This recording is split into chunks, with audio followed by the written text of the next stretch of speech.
તુલા રાશિ મહાભવિષ્યવાણી જાન્યુઆરી ફેબ્રુઆરી માર્ચમાં થશે તખ્તાપલટ। તુલા રાશિવાળાઓ તમારું ખૂબ સ્વાગત છે।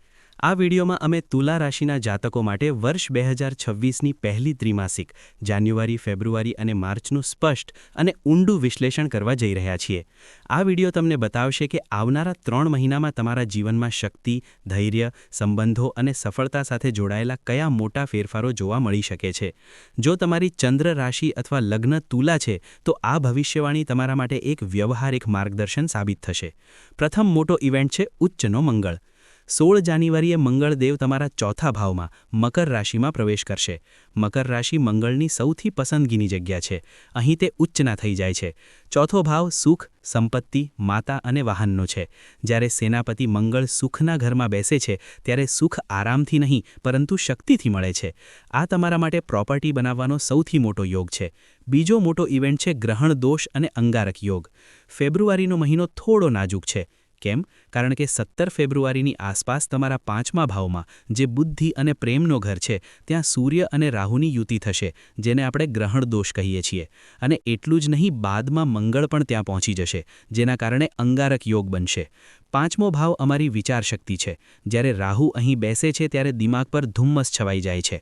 ફેબ્રુઆરીમાં તમને લાગશે કે તમે સાચું કરી રહ્યા છો, પરંતુ શક્ય છે કે તમે ભૂલ કરી રહ્યા હો। ત્રીજો મોટો ઇવેન્ટ છે ગુરુની વાપસી। પરંતુ જેમ દરેક ફિલ્મમાં ક્લાઇમેક્સ હોય છે તેમ માર્ચમાં દેવગુરુ બૃહસ્પતિ ગેમ ચેન્જર બનશે। 11 માર્ચે ગુરુ તમારા 9મા ભાવ એટલે કે ભાગ્યસ્થાનમાં માર્ગી થઈ જશે। વક્રી ગુરુ અત્યાર સુધી જે ફળ રોકીને બેઠા હતા તે 11 માર્ચ પછી છપ્પર ફાડીને આપશે। તો સંક્ષેપમાં સમજીએ તો જાન્યુઆરી શક્તિ અને પ્રોપર્ટીનો મહિનો છે, ફેબ્રુઆરી સાવચેતી અને સંબંધોને સંભાળવાનો મહિનો છે, અને માર્ચ કિસ્મત અને વિજયનો મહિનો છે।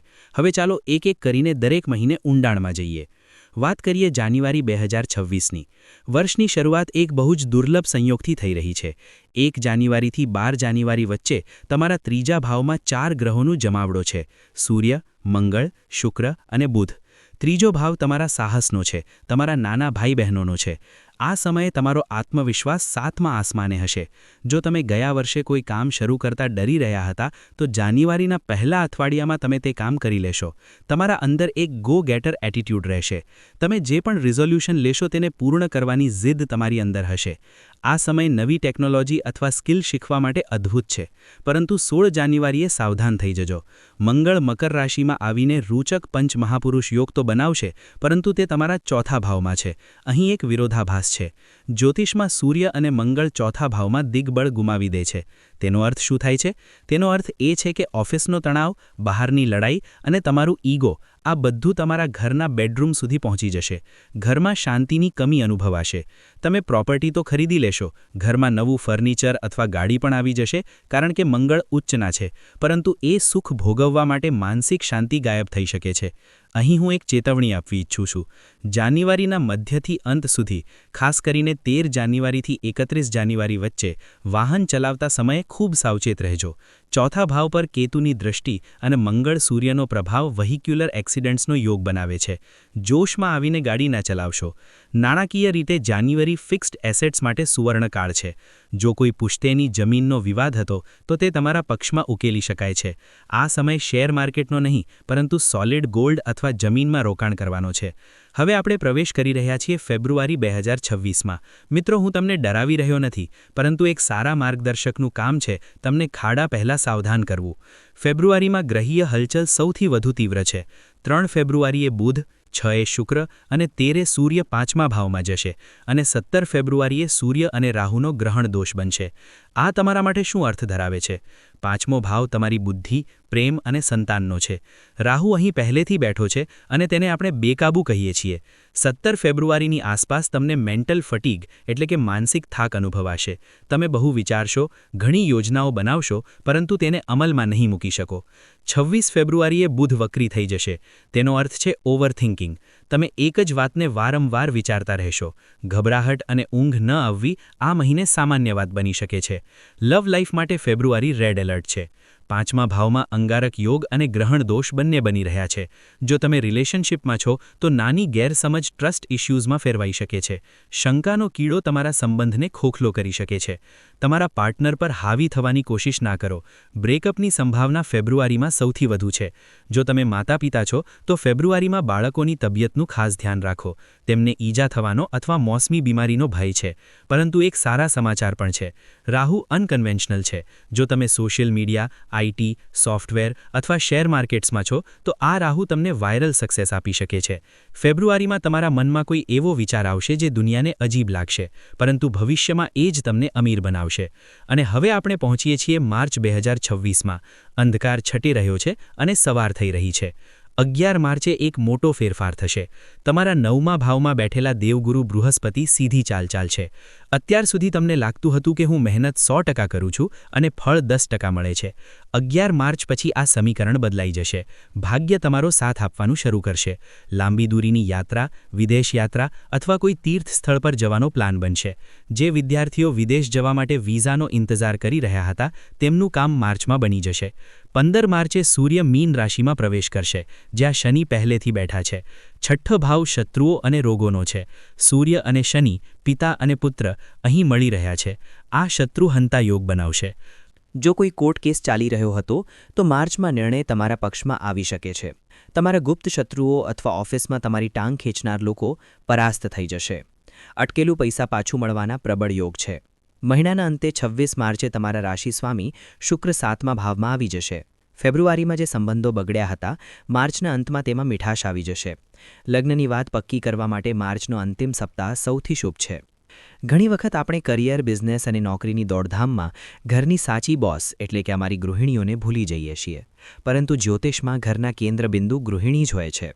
જો તમે એક હાઉસવાઇફ છો અને તુલા રાશિની છો તો આ 3 મહિના તમારા માટે ખૂબ ઇવેન્ટફુલ રહેવાના છે. ધ્યાનથી સાંભળજો, તમારા માટે આ સમય શું લઈને આવ્યો છે.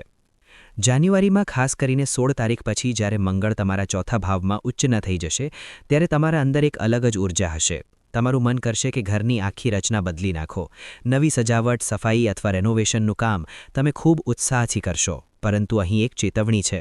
મંગળ સેનાપતિ છે. ઘરમાં તમારી ચાલ છે, પરંતુ તમારી વાણીમાં કડવાશ આવી શકે છે. નાની નાની વાતો પર પતિ અથવા સાસુ સસરા સાથે વાદવિવાદ ના કરો. મંગળની ઊર્જાને ઘરમાં કામમાં લગાવો, ઝઘડામાં નહીં. ફેબ્રુઆરીનો મહિનો તમારા માટે થોડો પડકારજનક છે. 5મા ભાવમાં ગ્રહણ દોષ બની રહ્યો છે. 5મો ભાવ સંતાનનો છે. તમને તમારા બાળકોની ભણતર અથવા તેમની સંગતને લઈને ખૂબ વધુ ચિંતા થઈ શકે છે.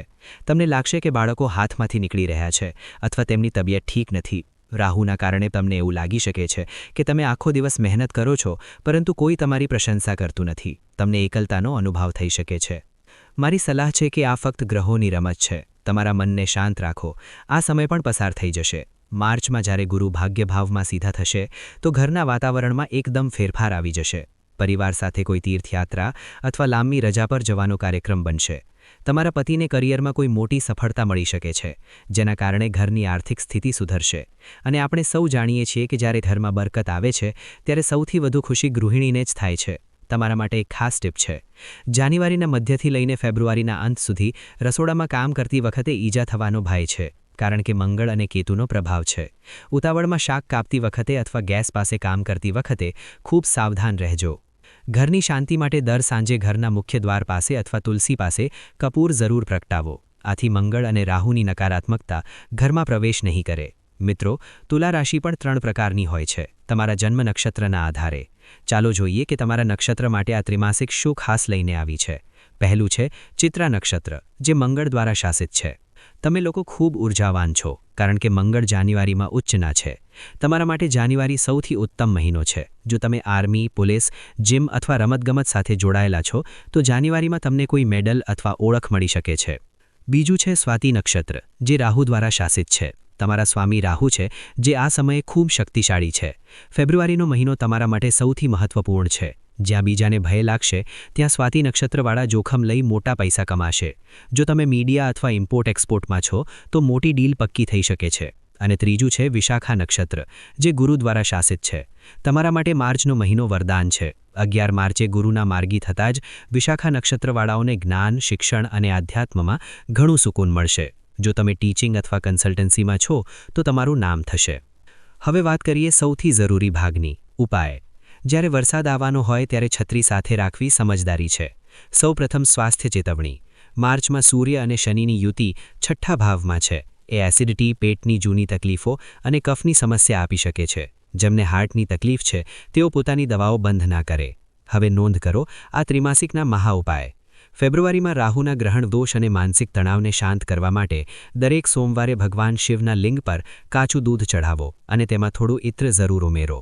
શુક્ર અને શિવનું આ મિલન તમારા મનને શાંત રાખશે. ઉપરાંત દિવસે 2 વાર શિવ ચાલીસાનો પાઠ કરો. સંબંધો અને સુખ માટે શુક્રવારે કોઈ દેવી મંદિરમાં જાઓ, ત્યાં ઇત્ર અને લાલ રંગનું પૂજાનું કપડું અર્પણ કરો. દર સવાર ઓમ શુક્રાય નમઃ અને ઓમ શુભધાય નમઃનો 108 વખત જાપ કરો. જાન્યુઆરીમાં અકસ્માતથી બચવા અને પ્રોપર્ટીનો લાભ મેળવવા માટે કોઈ ગૌશાળામાં જઈને ગાયોને ફળ ખવડાવો અને મંગળવારે હનુમાન ચાલીસાનો પાઠ કરો. આ તમને મંગળના ઓવર કોન્ફિડન્સના નુકસાનથી બચાવશે. જો ફેબ્રુઆરીમાં ખૂબ વધારે ગૂંચવણ થાય તો રાહુની શાંતિ માટે વહેતા પાણીમાં નાળિયેર પ્રવાહિત કરો અથવા ગરીબોને કંબળ દાન કરો. મિત્રો, 2026ની આ પહેલી ત્રિમાસિક તમને ઘણું બધું શીખવાડશે. જાન્યુઆરીમાં સાહસ રાખો, ફેબ્રુઆરીમાં સંયમ રાખો અને માર્ચમાં તમારી જીતનો ઉત્સવ મનાવો. ગ્રહો પોતાનું કામ કરશે, પરંતુ યાદ રાખજો, કર્મપ્રધાન વિશ્વ રચી રાખા. તમારા સારા કર્મ કોઈ પણ ગ્રહ દોષને કાપી શકે છે. આ વિડિયો એકવાર નહીં પરંતુ વારંવાર જુઓ, ખાસ કરીને જ્યારે પણ આ મહિનાઓમાં તમને પોતાને નબળા લાગે. જો તમને આ પ્રયત્ન અને આ ઊંડાણ ગમ્યું હોય તો વિડિયોને લાઇક જરૂર કરો. તમારા તુલા રાશિવાળા મિત્રો અને પરિવાર સાથે શેર કરો.